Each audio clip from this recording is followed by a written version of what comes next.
Hey, Mike here. I just wanted to let you know that you can listen to Dark Poutine early and ad-free on Amazon Music, included with Prime. This episode is brought to you by Amazon Prime. You know Amazon Prime is not just a shipping subscription, right? It's got everything, including streaming TV and movies on Prime Video. And of course, Prime's fast, free shipping. Go from watching your favorite shows to getting your favorite things. Whatever you're into, it's on Prime. Visit Amazon.com/Prime to get more out of whatever you're into.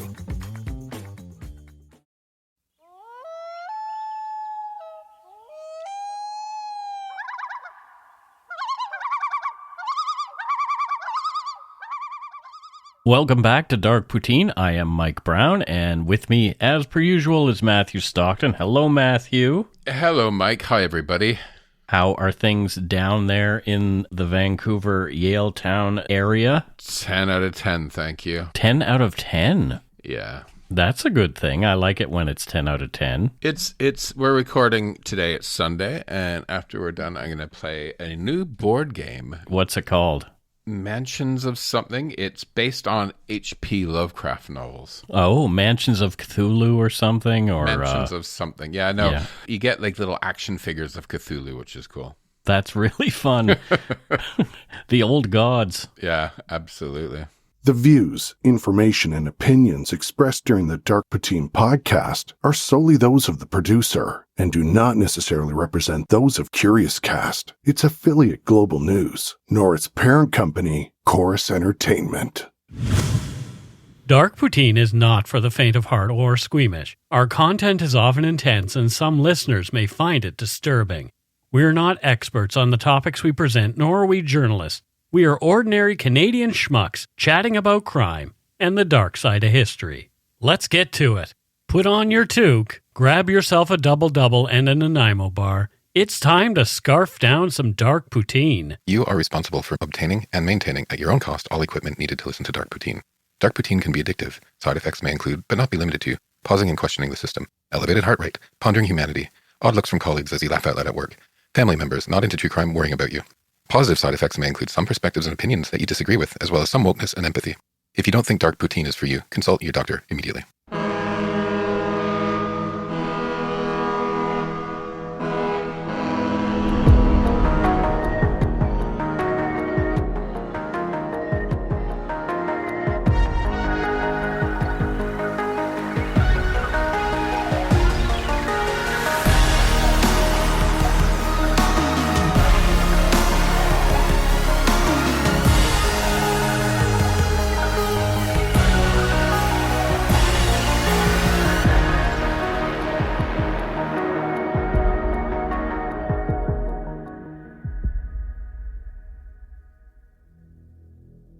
During the evening of Friday, October 13th, and the early hours of October 14th, 1978, a group of teens and young adults attended a gathering in a rural area of Maple Ridge, BC. That night, 16-year-old Catherine Emma Pozzobon went missing from the event. Her partially clothed remains were discovered on the afternoon of October 15th, not far from the location of the party. Investigations revealed the presence of seminal fluid in her mouth, throat, and on her clothing, as well as a tuft of human hair grasped in her hand. The case was treated as a homicide by law enforcement, but without adequate evidence to pinpoint a suspect, the inquiry was eventually suspended. 2 decades later, the case was reopened with the advancement of DNA profiling as a key tool for forensic investigation. Police tested the DNA profiles of the male party attendees against the evidence found on Cathy's body, and there was a match. 20 years after she was murdered, Cathy's family finally saw justice. This is Dark Poutine episode 293, Cold Case Turned Hot, the murder of Cathy Pozzobon. Maple Ridge, located in British Columbia, Canada, has a rich history that traces back to the times before European settlement when the Cathy and Kwantlen First Nations peoples inhabited the area. These indigenous communities lived along the rivers and coastlines, relying on the abundant natural resources for their livelihood. Maple Ridge is nestled between the Fraser River and the Golden Ears, which are part of the Coast Mountains, providing the town with a picturesque backdrop. Europeans first settled the area that would become Maple Ridge in the 1850s. Its name is believed to have originated from the maple trees that line the shores of the Fraser River in the early days of the settlement. Maple Ridge was incorporated as a district on September 12, 1874, making it one of the older communities in British Columbia. Could you imagine a more Canadian name for your town than Maple Ridge? It's pretty Canadian. Some of us who have lived there used to call it Maple Ditch. Maple Ditch? Why? You didn't like it?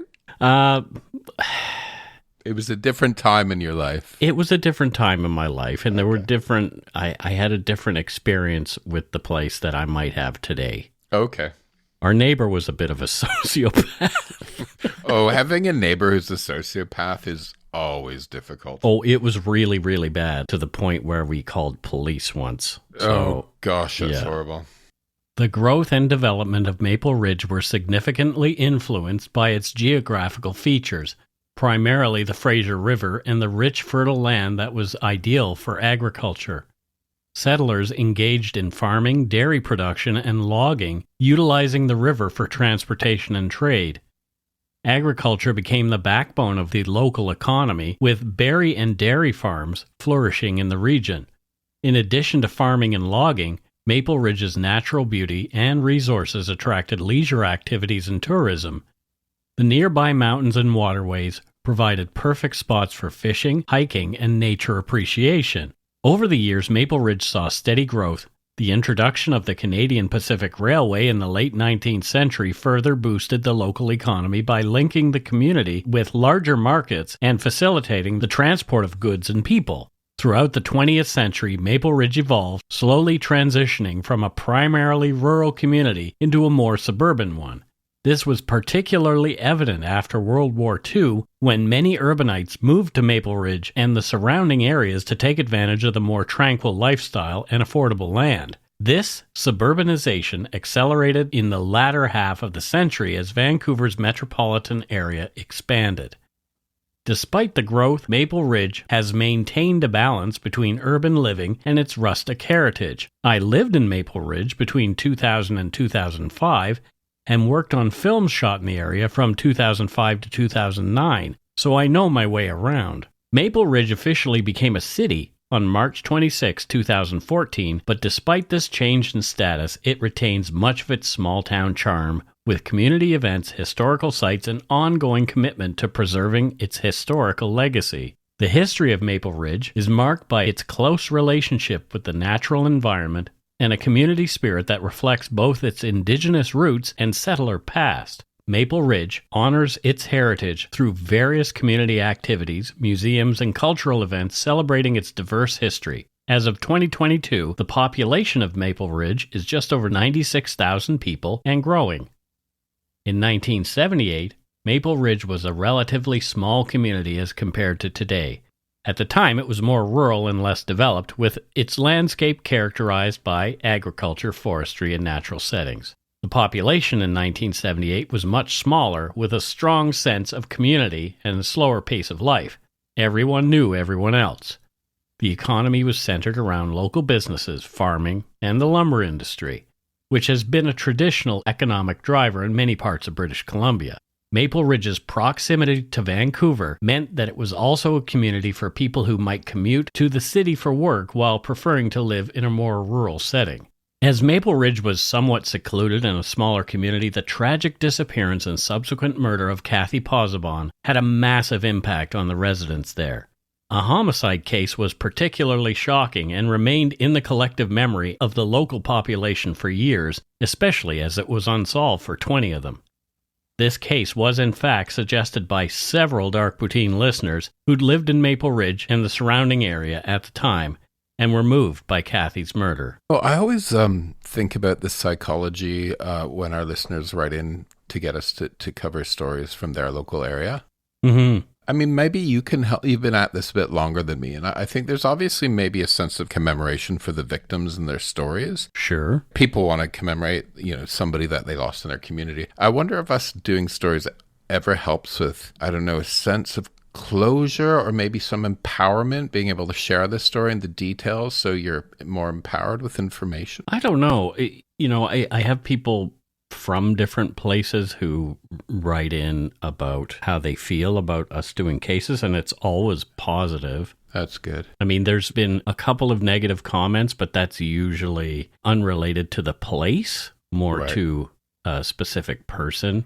Okay. So this one in particular, it's the kind of case where if it happened in my hometown, I would probably like to see it covered on a podcast, if that makes any sense. Right, because it's a young high school girl. Yeah, totally. Somebody who had her whole life ahead of her. Innocence. Yeah. So on Friday, October 13th, 1978, Cathy Pozzobon, an average 16-year-old girl, joined some of her friends at the party held at the Blackstock Farm in Maple Ridge. The party was well attended, with estimates of the crowd ranging from 30 core partiers to as many as 100 people attending throughout the night. And this case is so relatable to me, as we just talked about. Cathy and her friends did what teens did at parties all the time. They drank, indulged in other intoxicants, and socialized with each other. Now, I recall plenty of parties that resembled this one, and I'm sure you do too, Matthew.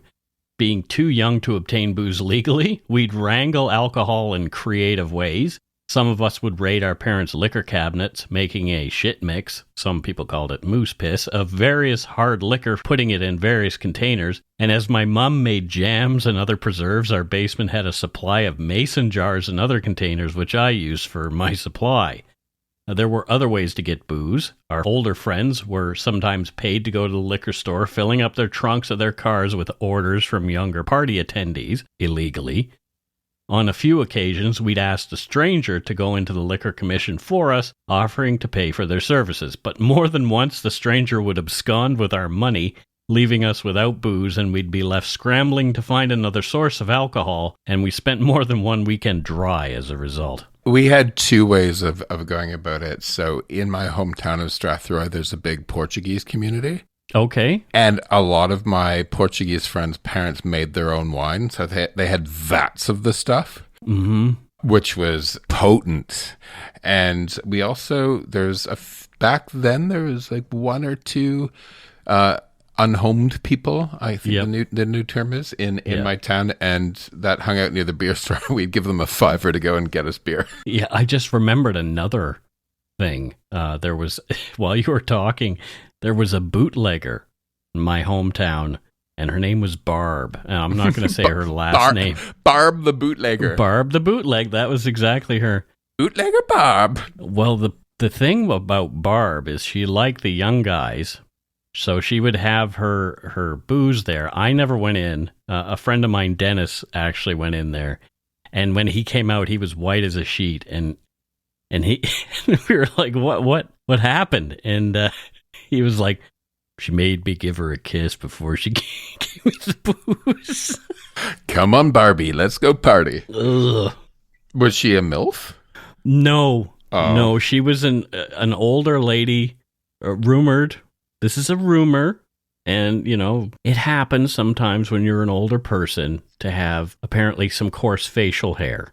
So it was an unpleasant experience. I'm an older person with coarse facial hair. Right. Yeah, exactly. I mean, it just happens. But when you're a kid, 14, 15 years old, and somebody who is much older than you. Oh, dear. Yeah, wants you to give them a kiss for your booze. That would play out very different in this day and age. How would it? In what way? 14, 15, instead of just being weird this day and age, it's it's a crime. Yeah. Yeah, it would be sexual assault. I never thought of getting laid at 14 as being a crime, though. I was up for it. At the Blackstock Farm, Cathy shared drinks with other friends and acquaintances. One of these people was Andrew Wayne Andy Larson and his buddy Dave Hamilton. Larson, who was slightly older than Cathy, brought a gallon of wine to the event, which he offered to various attendees, including Cathy Pozzobon. At one point, apparently, Cathy hesitated to return the wine bottle to Larson, prompting him to claim that the wine had been spiked with acid, LSD. While there was no proof to support this claim, the tactic worked, and Cathy returned the remaining wine back to Andy. Later that evening, after becoming aware of the gathering of mostly underage drinkers, the RCMP arrived and broke up the party. I remember this happening to us too during my party days. The cops, often Bridgewater police, would show up and spoil the fun. I remember a few house parties at my buddy Brad's place being broken up by police. Partygoers, not wanting to get in trouble with the town clowns, fled out the doors and windows or hid in closets and kitchen cabinets to evade capture. I may or may not have done those things. After the Blackstock party broke up, undeterred, the party moved. Numerous guests from the party moved to another event at the Lady Farm at 209th Street and 128th Avenue, now listed on Google Maps as the Lady Pumpkin Patch. I know the area well, as we lived just a few minutes' drive south in the early 2000s. Cathy Pozzobon, some of her friends, Andy Larson and Dave Hamilton, were among the 150 people attending the Ladyfield gathering. One partygoer, Kim Neubauer, said that while Andy and Dave appeared to have been drinking, it was unclear whether they were drunk. Cathy was observed engaging in conversation again with Andy Larson and other young men. She appeared cheerful and was playfully warned by her friend Leanne Edel to be cautious. Cathy embraced Leanne with a hug and their unique handshake a little after 11 p.m. and then dashed off toward the barns. That was the last time Leanne Edel saw Cathy alive. Meanwhile, Andy Larson was hitting on two other women at the lady party. Shortly after 11 p.m., Joan Johnson was in the process of leaving the field party in her car when Andy Larson stepped in front of the vehicle, urging her not to go. When she requested he move aside, he refused. Reacting, she eased her foot off the brake, causing the car to inch forward and bump into him. Larson then remarked aggressively that had she been a man, he would have killed her. Joan said this was odd behavior for Andy, who she knew was a generally easygoing and mild-mannered guy. That night, she remembered Andy being loud and obnoxious, and that he had that large bottle of wine, a gallon jug, in his hand the whole night at both Blackstock and Lady, including at the time of the incident with her car. Joan later recalled seeing Andy Larson outside of Price's convenience store, very intoxicated, at around 1:30 a.m. in the morning. She said he was swaying back and forth and looked out of it. However, she couldn't recall whether it had been the night of the party or the next day. Another woman, Cindy Hofflin, interacted with Andy Larson that same night. She noticed Andy's pupils were dilated, perhaps indicating he had something other than alcohol in his system. Perhaps his earlier claims of LSD use were true. However, Cindy did take a couple of swigs from Andy's ever-present wine bottle, but she did not feel any effects of LSD intoxication. Cindy had to be home by 11 p.m. and was getting into her car to leave at that time. Andy Larson, uninvited, jumped into her car unexpectedly, holding her hand and expressing his fondness for her, claiming he preferred her over all the other girls at the event. He invited her to stay longer and proposed a stroll in the field, which was the same field where Cathy Pozzobon's body would later be discovered.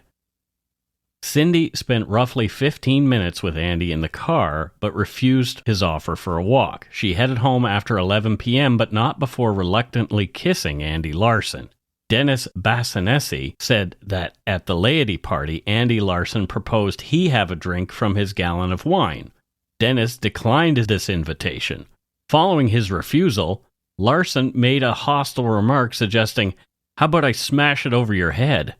To which Dennis responded with a simple, "No thanks." So this guy sounds a bit like an a-hole. A bit like an a-hole, yeah. Yeah, I mean, well, I always hated people. So, you go out to have fun at a party, right?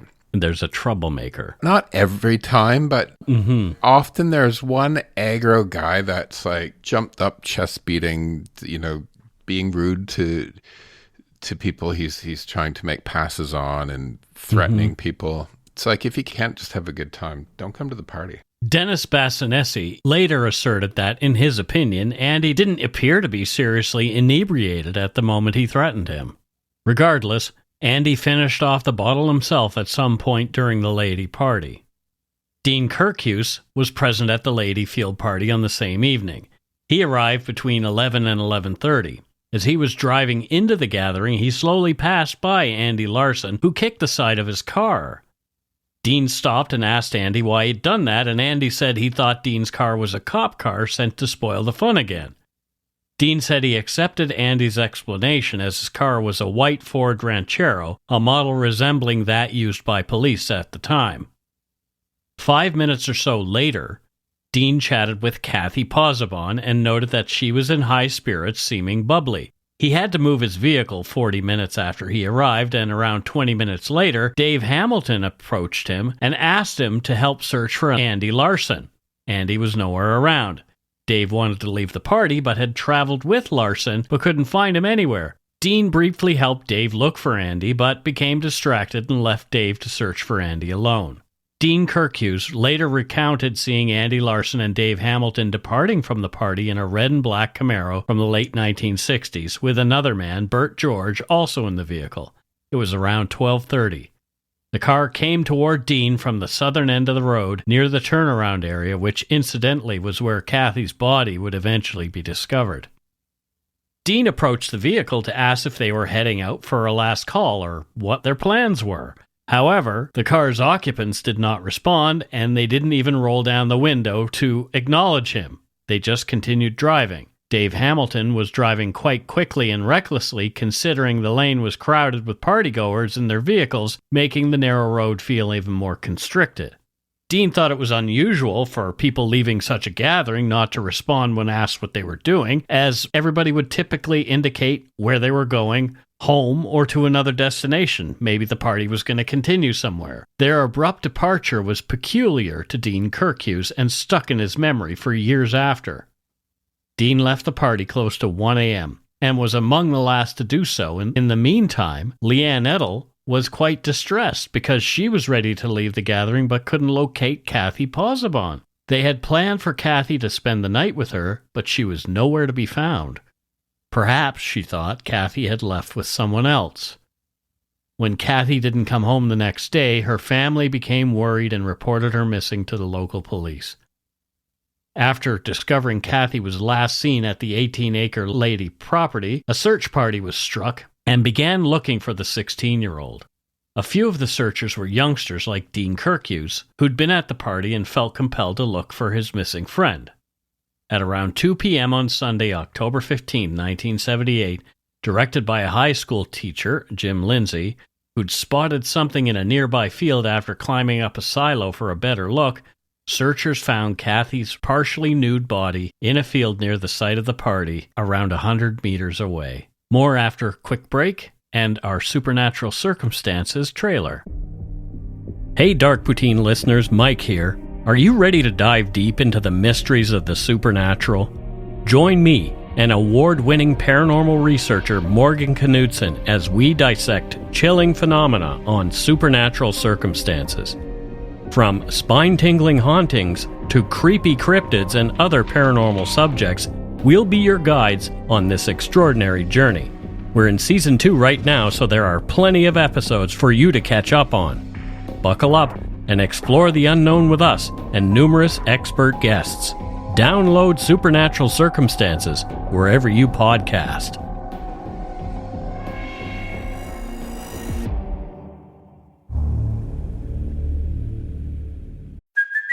Hey, it's Kaylee Cuoco for Priceline. Ready to go to your happy place for a happy price? Well, why didn't you say so? Just download the Priceline app right now and save up to 60% on hotels. So whether it's Cousin Kevin's Kazoo Concert in Kansas City, go Kevin, or Becky's Bachelorette Bash in Bermuda, you never have to miss a trip ever again. So download the Priceline app today. Your savings are waiting. Go to your happy place for a happy price.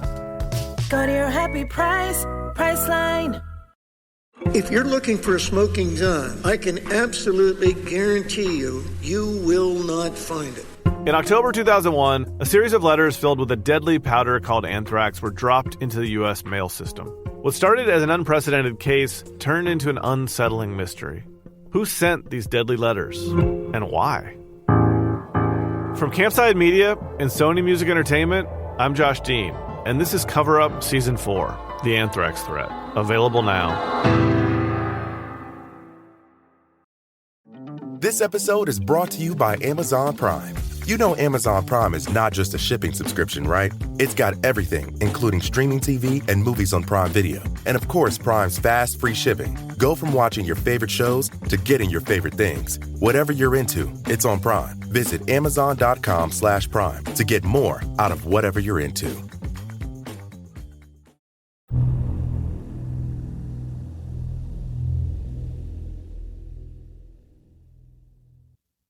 And we are back. Matthew, thoughts so far? So imagine that. Okay, I have no sympathy, first of all, okay, for somebody who murders somebody or rapes them. Right, yeah. Imagine you do something in the 70s, right? Mm-hmm. You think you got away with it. Right. And over the decades, DNA advances and you're starting to see news stories. Yeah.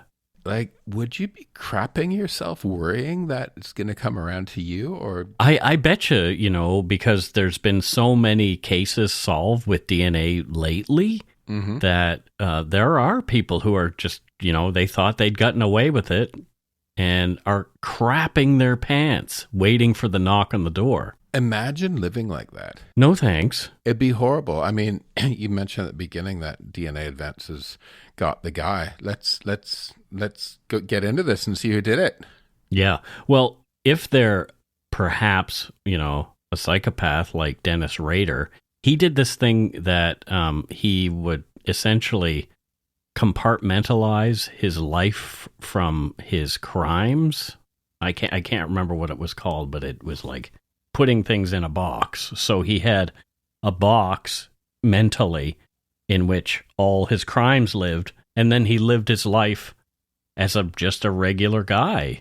So the murder box and the normal box. Yeah, exactly. And the murder box and the normal box didn't mix. I'm glad you don't have a murder box. I'm pretty sure I don't have a murder box because I am eaten alive by things that I feel guilty about. Like I've got all this stuff that I'm procrastinating on right now.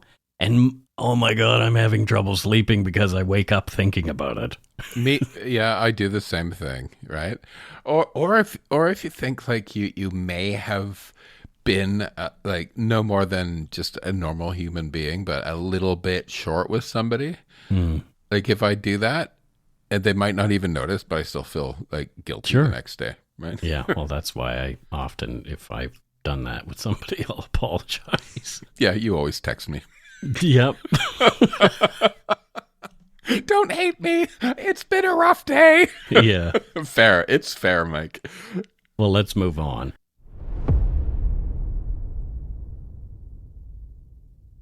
It was immediately clear when the search party found Cathy's body that she had most likely been sexually assaulted during her murder. According to court documents, quote, her body was spread-eagled and her genitals elevated and exposed. She was nude except for part of her upper body. Her sweater was around her neck and her bra had been pulled up, leaving her left breast completely exposed, end quote.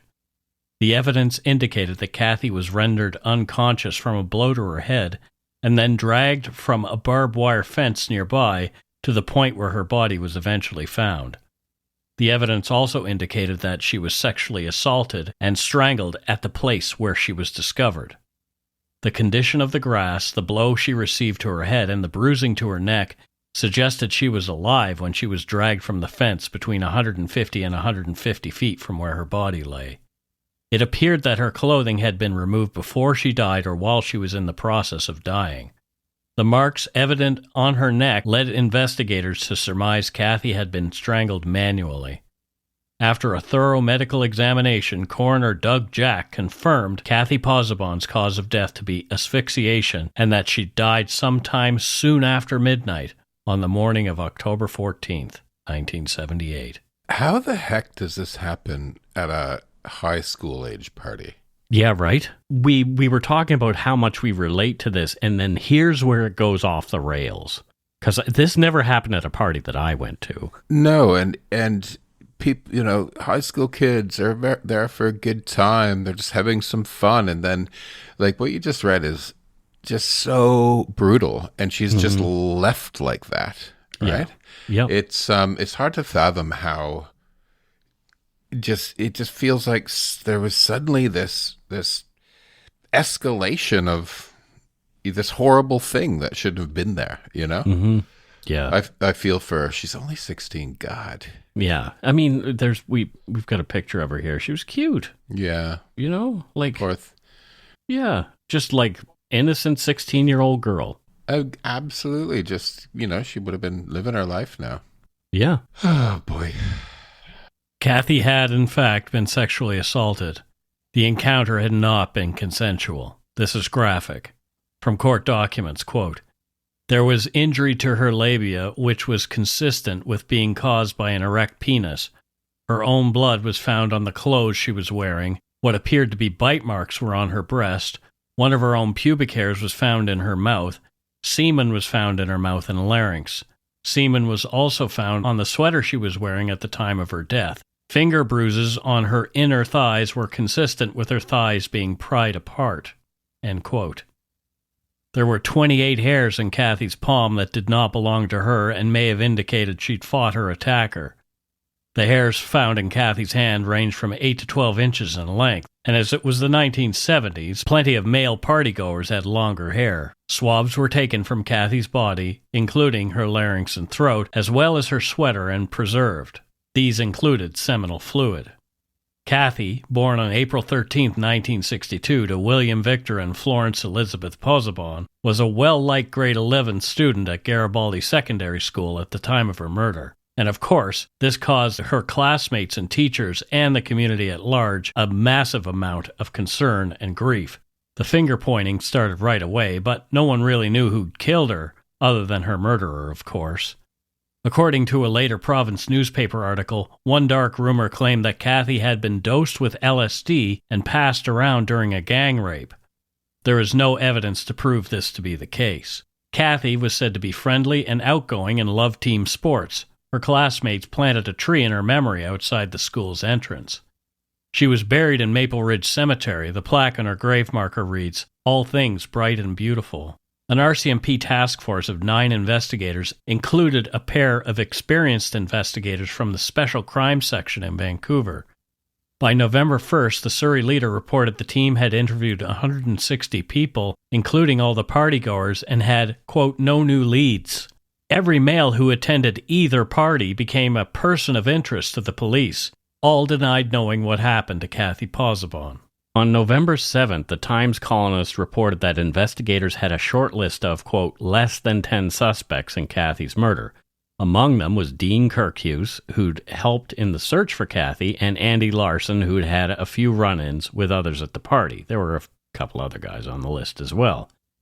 Dorothy Clark from the RCMP's Hair and Fiber Unit compared the hairs in Cathy's hand with samples from the shortlisted suspects. Ms. Clark could not conclusively establish a single source for the hair samples from the suspects. She could only suggest whether the samples were consistent with a particular source, so they came from the same head of hair. She just couldn't determine whose it was. At least one suspect, Andy Larson, was given 2 polygraph tests during the investigation in 1978. It's unknown what the results of those tests were, as that's not public, and the case grew cold. A cold case like this, it's a small town, right? Mm-hmm. And it's still kind of a smaller community. Sure. Could you imagine the cloud over everybody that was at that party in the community? There definitely was, and we'll get into how it affected a few of them later on. Okay. In 1988, Sergeant Stavanyord and his team revisited Cathy Pozzobon's unsolved 1978 murder case, re-interviewing previous suspects and witnesses to uncover any new information.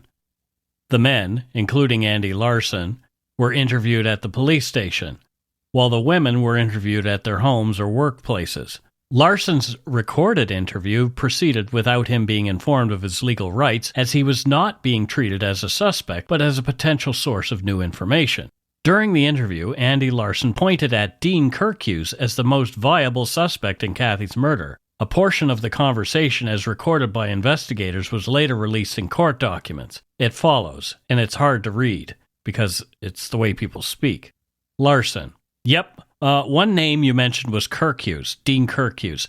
I don't know why, there's no reason for me to say anything or implicate him or in any other way, but it was like everybody that I knew, they just sort of left him alone after that. Like it seemed like he just went on a bit of a loner trip. Sergeant Stavanyard. Well, I'm aware of that too. Because it was his crew, Neubauer and Wallbank, and all were at his ranchero, and they were basically the last ones supposedly to see Cathy alive. So there was a lot of heat put on him. Even press clippings in the newspaper didn't mention it by name, but mentioned their car, and everybody knew who they were talking about. So it's my understanding that, a lot of people wanted to shy away because they didn't know if he was or he wasn't, or whatever. Larson, yeah. Sergeant Stavanyard. Yeah. Larson. Yeah, and that's I don't remember who even or what people I know that have talked about him years ago at the time this is happening and all that kind of stuff, and he sort of seemed freaked out about the whole thing in a different way. Other than not being able to string a sentence together, he seems he seems like he's intentionally redirecting here. Well, to me, right? Right? I mean, that's how one would think. However, after the interview, where Larson appeared truthful to the sergeant, Stavanyard recommended that he should not be regarded as a suspect. It would be another 10 years before Cathy's murder was once again reinvestigated. DNA technology had improved to a point where the investigators believed that the samples taken from Cathy's body would potentially match with samples to be taken from the 6 remaining persons of interest in her death. By the late 1990s, advancements in DNA technology had transformed forensic science, enabling more accurate and reliable DNA comparisons.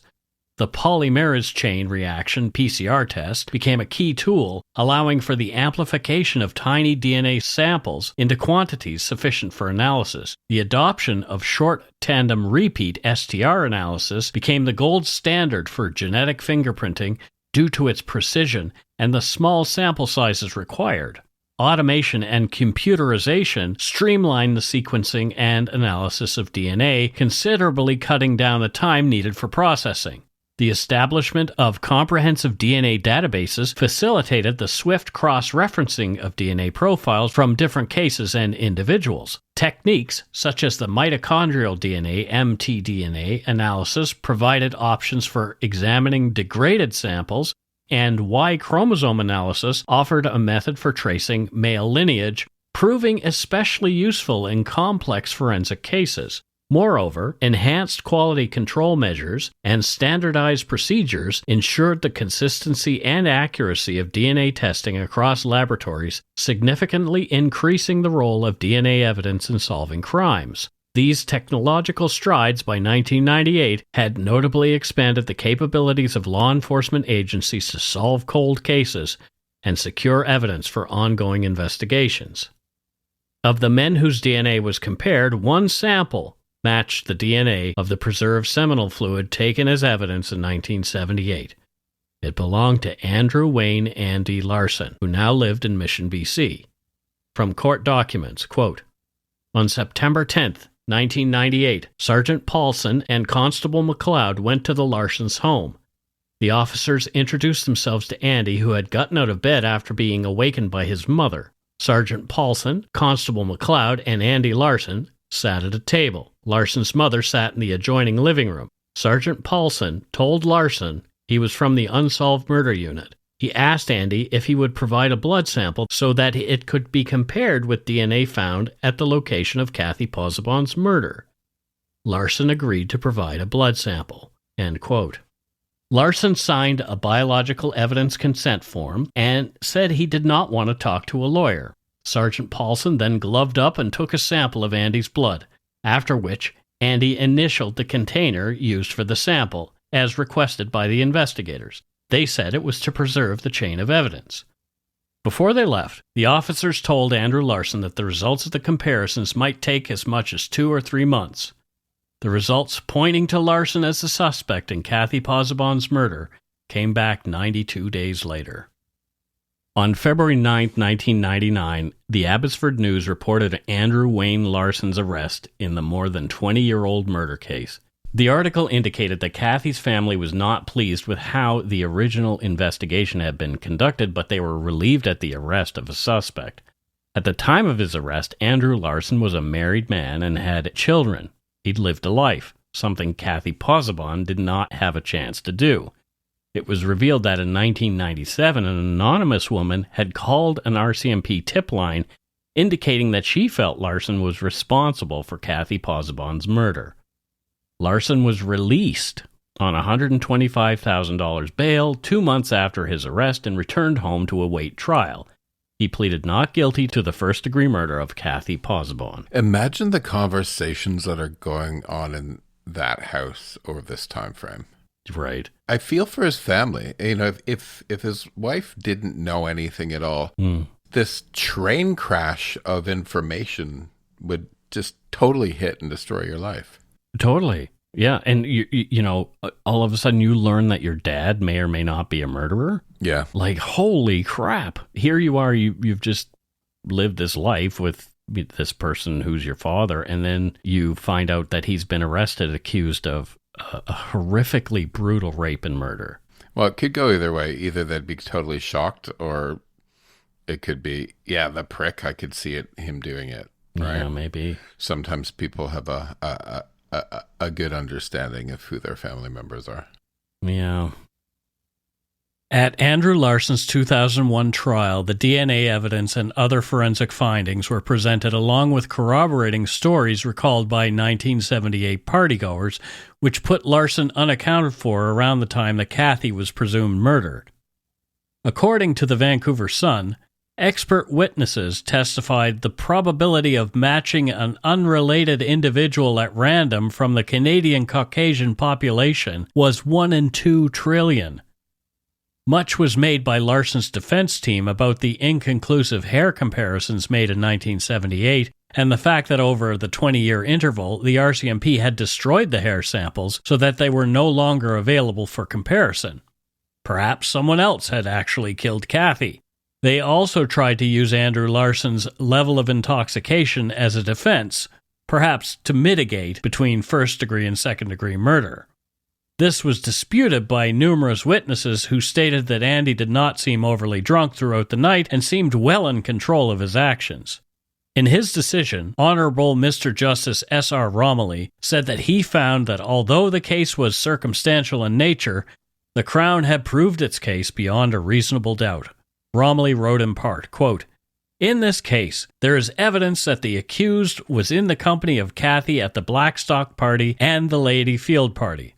There is evidence that shortly before the disappearance of Cathy, the accused tried to prevent Joan Johnson from leaving the party. Shortly after that, he tried to convince Cindy Hoffland to stay at the party and go into the field with him, the same field where Cathy's body was found. There is evidence that Cathy was last seen near the area where her body was found with a group of 25 individuals, one of whom was the accused. There is also evidence that after Dave Hamilton said something to Dean Kirkhughes, they both set about searching for the accused. There is evidence of the hurried manner in which the accused, Dave Hamilton and Bert George, left the party. Lastly, there is the evidence of the DNA match. In my view, the evidence in this case is inconsistent with any rational conclusion, but that the accused committed first-degree murder of Cathy Pozzobon on the date alleged in the indictment. I find that the Crown has proved its case beyond a reasonable doubt. I therefore find the accused guilty of first-degree murder as alleged in the indictment." End quote. As a postscript to his decision, Romilly went on to mention the poor treatment of other suspects in the case by the police. Quote, "Evidence was led that in 1978 the police believed that Dean Kirkhughes was somehow responsible for Cathy's murder. The evidence suggests that the police treated him, Dave Hamilton, and Bert George very badly. Although these young men ranged in age from 16 to 18 at the time, they were apparently questioned by police for long periods of time and refused permission to call either their parents or a lawyer. What was even more reprehensible was that the views of the police were somehow leaked to the media. Part of the leak was the description of the type of car that was occupied by the 3 young men, who the police claimed were the last persons to have seen Cathy alive." He continued, quote, "In a small community such as Maple Ridge, it was not difficult for citizens to realize to whom the media were referring. This behavior must have had a devastating effect on the lives of these 3 innocent young men. This type of publicity obviously made them the targets of a whispering campaign in Maple Ridge. In my view, while the damage done to these young men may be irreparable, it may not be too late for a public apology to be made to them. One could only suggest that that would be the right thing to do." End quote. As he was convicted of first-degree murder, Andrew Wayne Larson, 44 at the time, was later sentenced to life with no possibility of parole for 25 years. And this would make him 70 years old when he would become eligible for parole, but considering the brutality of the crime, in all likelihood, he might remain in prison longer. As would be right and proper. Yeah. We're getting to that time now, like this case was 2001, I believe, is when he was convicted. So we're getting to the point where he's either out on parole now for some reason because he served half his time or whatever. I don't know. I'm not entirely sure how things work, but sometimes it's very confusing. This is the thing with like mitigating circumstances and aggravating circumstances. Okay, he has been found guilty of murdering a young girl at a party when he was a kid too.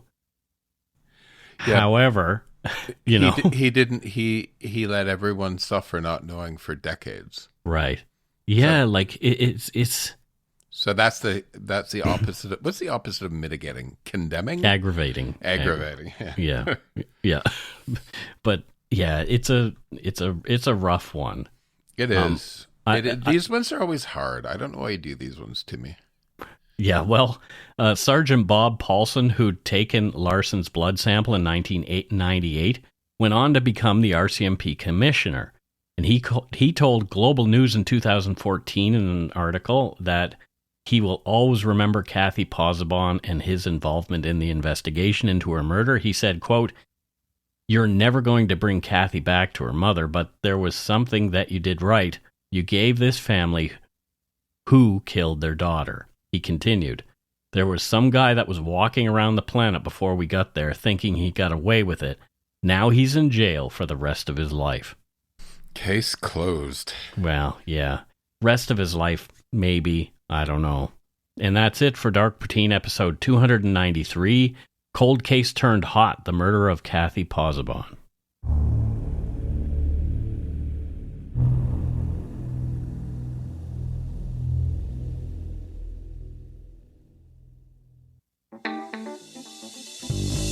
That's right. It's time for voicemails.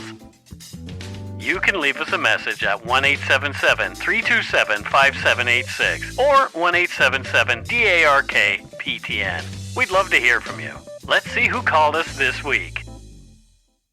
Let's listen to our first voicemail. Hello, guys. This is Julia calling from Italy, where I currently work. Southern Italy, somewhere halfway between Rome and Naples. But I'm actually from Austria, and I partially grew up in Canada. I wanted to thank you for your podcast, which I immensely enjoy. I happened upon it when I was in Canada playing in the Underwater Rugby World Championships this summer, and afterwards we traveled around a bit and listened to your podcast, long stretches of Canadian roads that we traveled along. And I hope you recover from COVID soon. I got it while in Canada, and it can be a bummer, so I hope you get better soon. I actually wanted to send you a voicemail for the 600th episode, but then time got away from me here in Italy with my job. I'm looking forward to seeing if you figure out what I do. Anyway, I wanted to thank you for the podcast, the stories, the glimpse into Canadian society and society at large, and into how people function inside their brains. I find it fascinating, and I also find it really lovely to listen to you talk about yourselves and your lives. So thank you for all of that from Italy/Austria, and all the best for the future. Bye. From Italy. Wow. That's great. And Austria. Italy and Austria. So I'm looking at, just ran a report of our listens from Italy. And since we've joined Megaphone, which was in July of 2022, we've had 2,143 downloads from Italy. So thank you for being one of those who listen to our show. Absolutely. And yeah, in terms of it, so first of all, underwater women's rugby, cool. Right. Because I'm a rugby fan. And yeah, Matthew's a big rugby fan. But I know nothing about underwater rugby, so now I'm going to look it up. But I think I was actually supposed to be in Julia, in your home country this Christmas, but I need to delay that. I'm thinking about going into the spring to Vienna. And I think your job, other than your rugby, is ensuring around the world that people are baking sacre torts properly. What's that? Well, there's a hotel in Vienna called Hotel Sacher, and they created this cake called a sacre tort. And I've actually had one from the hotel in Vienna, and it is perhaps one of my favorite desserts. So that's Julia's job, making sure that they're baked properly around the world. Well, that's fun. Currently in Italy, doing that. I like ensuring that I try local cuisines. Like when I went to Louisiana, I had to make sure that I had a beignet from the proper beignets place. Have you never had a sacre tort? No, I've never had it. So good. Yeah, I'll have to try that. Yeah. Let's listen to another voicemail. Hi, Mike and Matt. My name is Virginia, and I am from southwestern Ontario, a little town called Princeton. I apologize for being tardy, but I just wanted to congratulate you on your 6th anniversary and wish you a happy Halloween. Well, thank you. Thank you, Virginia. My mother is also named Virginia from southwestern Ontario. Maybe she's my mom. Maybe. So what do you think she does there in southwestern Ontario, Matthew? She's a professor at Princeton University in Princeton, southwestern Ontario. Oh, yeah. This Princeton University has like underwater firefighting and like those kind of things, right? Basket weaving 101. I wonder if anyone calls her Ginger, because that became my mom's name. Yeah, maybe. Anyway, thank you so much. Thank you. Okay, here's another one. Hi, Mike and Matthew. This is your friend Cathy in North Vancouver. I've just finished catching up on all your Spooktober's, and what a marvelous job you guys did. I just wanted to say happy Halloween and happy anniversary. 6 years already. Holy cow. I think I was really touched by your work on the Cree stories. Especially the Star People and the fiddlers. My granny was a fiddler, but not from the Sandy Lake Fiddlers. And I'd never heard that story. So I'm glad that I've heard it. Thanks, you guys. Bye. Now, Cathy is a good friend of ours. Matthew, you've met Cathy. Yes, Cathy I have. and some online things that nice we've done. To hear, Cathy. Yeah, and Cathy does the books for Dark Poutine. So, and her voice also reminds me of something I've been procrastinating about, which is getting my taxes done. Oh, I'm so terrible at this. Like, I just don't want to do it. I hate the whole, like, collating everything together and blah, blah, blah. But Cathy, we know what Cathy does. She keeps books for different companies. But does she have a hobby, Matthew, maybe that we can give her? I'm wondering. Does Cathy have a hobby? Yes. Yeah. What would be her hobby, Matthew? If we know what she does, we know where she lives. So I think she. So we know what she does for a living. I think she helps to tag whales so they can be tracked. Interesting. Yeah. So she's out there with a harpoon on the end of a boat. Not a harpoon. Like in Jaws. Not a harpoon, like a little tagging thing. Oh, okay. Yeah, so I guess it's a harpoon, but trying to save whales using the word harpoon sounds like the wrong word to me. Probably not the right word. Anyway, so thank you, Cathy, for calling it. She warned me that she was going to do it, and I appreciate it that she did. All right, and here is our last voicemail, and it looks like it's from either Nova Scotia or PEI because that's the area code, so let's hear it. Hey, this is Megan. I'm from Nova Scotia. I just wanted to call to wish you guys a happy 6th anniversary. I'm a day late, but I just wanted to call and say, hey, you guys are awesome. And, yeah, I can't wait for more episodes. Okay, take a shit in your hat. Bye. Well, thank you. Good to hear that down-home accent again. I love it so much. What does Megan do for a living, Matthew? There in Nova Scotia. In Nova Scotia? Yes. I think she's a DNA technologist. Oh, well, that's very relevant. It is very relevant. What we do here, because we talk about that a lot. Yeah, she's the one that figures it out. So she figures out who your cat's related to because it's cat. Maybe. Am I related to my cat? Am I related to my kitty? Well, actually, we are related. I'm putting on my nerd glasses here. We are actually related to kitties in some way. Yeah, let's not get into that. No. We're all mammals. Anyway, thank you so much for the voicemails. That's it for this week's voicemails. Again, you can leave us one at 1-877-327-5786 or 1-877-DARK-PTN. We'd love to hear from you, even if it is just to say hi and to tell us to go shit in our hats. If you're stumped for what to chat with us about, a quick story is welcome. Well, there you go. Again. There we go. Yeah, we're so grateful that we can do this. Next up, we have Patreon and Donut Money donors. I'm not sure, Matthew. Patreon seems to be falling off a bit. I'm not sure what we need to do to prop it up or to do something about it, maybe. But it just seems to be, just sort of dying a little bit. But that's okay. It is what it is. We do have some new patrons this week, though. First up, we have Susie Bowles, and Susie is from Fort McMurray, Alberta.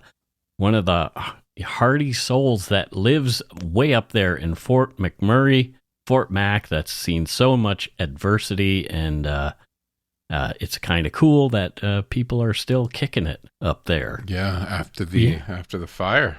Yeah. So what do you think Susie does in Fort Mac, Matthew? I'm going to take a guess. I think she's a radiologist for breast cancer. Wow. Yeah. Wow, that's quite a job. Yeah, that's rather specific, but I don't know. I was just getting that. I'm getting that vibe.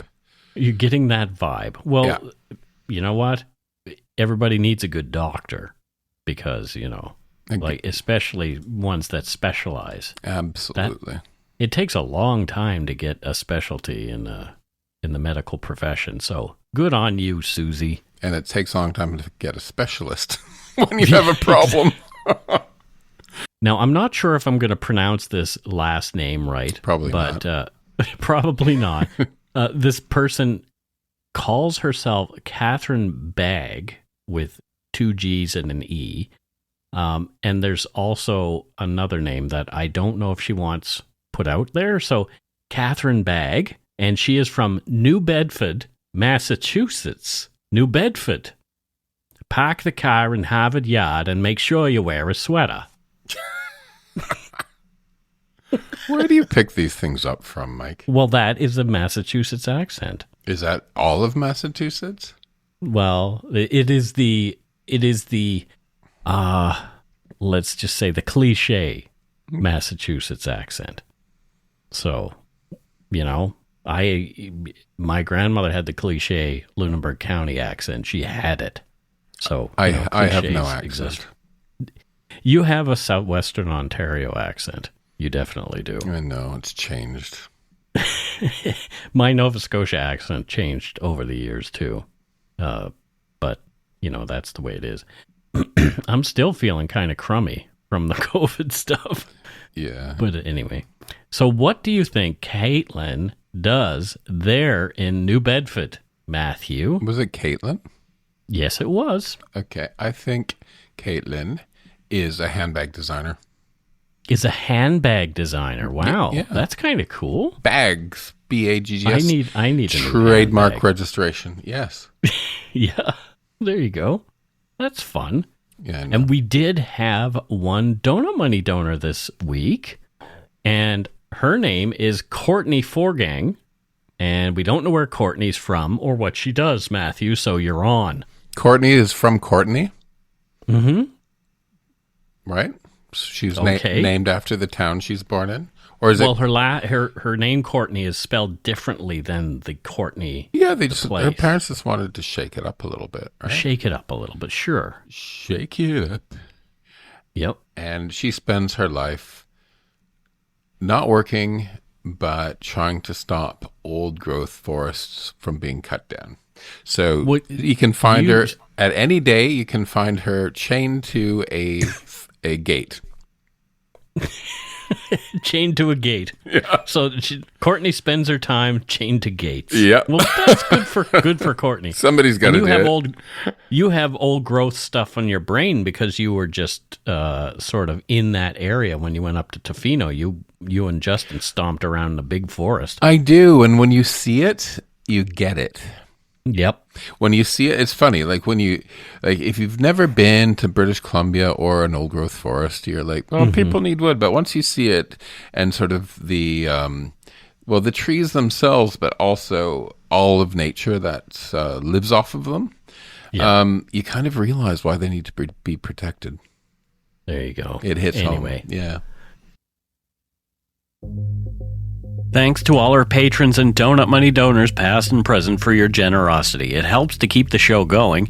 You can become a patron of Dark Poutine at patreon.com/darkpoutine.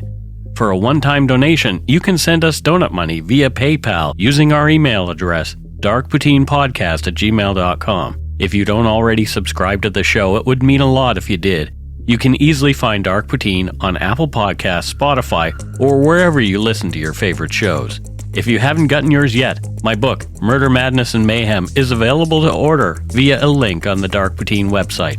And speaking of darkpoutine.com, please check it out for show notes and other cool stuff. We'd appreciate it if you took the time to give Dark Poutine a like or a follow on Facebook and Instagram. Most importantly, thank you for listening, and tell your friends about us. Word of mouth is a powerful thing. And that is it for this episode of Dark Poutine. So until next week, don't forget to be a good egg and not a bad apple. Bye, everybody. Bye. Hi, it's Shauna, and I might be a bad parent because my kids think French fries are vegetables. Hey, it's Ryan, and I might be a bad parent because I went out for wings when my wife was in the hospital after giving birth. Johnny here. I might be a bad parent because in my house, the tooth fairy gives pocket change. But we're not alone. Len emailed us and said his 6-year-old daughter's Tarzan moment going from love seat to lazy boy by curtains made him more proud than any dance recital. And Andy left his 2-year-old at the rink. All right, guys, I'm sure we're not alone. Like Andy's kid.